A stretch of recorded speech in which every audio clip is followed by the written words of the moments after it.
দুনিয়াতে সুদখোরের ধ্বংস অনিবার্য। আপনারা বলবেন ভাই সুদের কারবার করলে আল্লাহ এবং তার রাসূলের বিরুদ্ধে বিদ্রোহ, যুদ্ধের শামিল, এটা হয় সেটা হয়, আল্লাহ তাআলা ধ্বংস করবেন। আল্লাহ কোরআনে বলেছেন যে আহাল্লাল্লাহুল বাইআ ওয়া হাররামার রিবা, আল্লাহ বলেছেন যে ইউরবিস সাদাকাত, সাদাকাকে আল্লাহ তাআলা বাড়িয়ে দিবেন, কিন্তু রিবাকে আল্লাহ কি করবেন? ইয়ামহাকুল্লাহুর রিবা ওয়া ইউরবিস সাদাকাত, রিবাকে আল্লাহ ধ্বংস করবেন, সুদকে আল্লাহ ধ্বংস করবেন, আল্লাহ ওয়াদা করেছেন। তো আল্লাহ সুদকে ধ্বংস করবেন বলছেন, আমরা দেখি সুদের মহাজনরা এক একটা তো আরো বেশি বেশি দামি দামি লাক্সারিয়াস গাড়ি হাঁকায়, বাড়ি হাঁকায়, পয়সা করি হাঁকায়।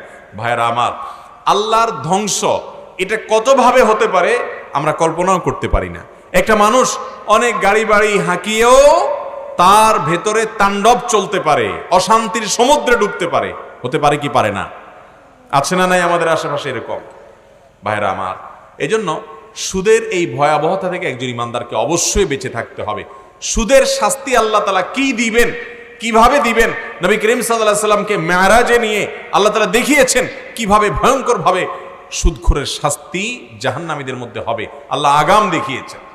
দুনিয়াতেও আল্লাহ তাআলা সুদখোরকে শাস্তি দিয়ে থাকেন। এজন্য ভাইরা আমার, যত কষ্ট হয় হোক, হক হালালি চলবেন, প্রয়োজনে কষ্ট করে চলবেন, ব্যবসা একটু ছোট রাখবেন, তবুও সুদের কারবারে যথাসম্ভব জড়াবেন না।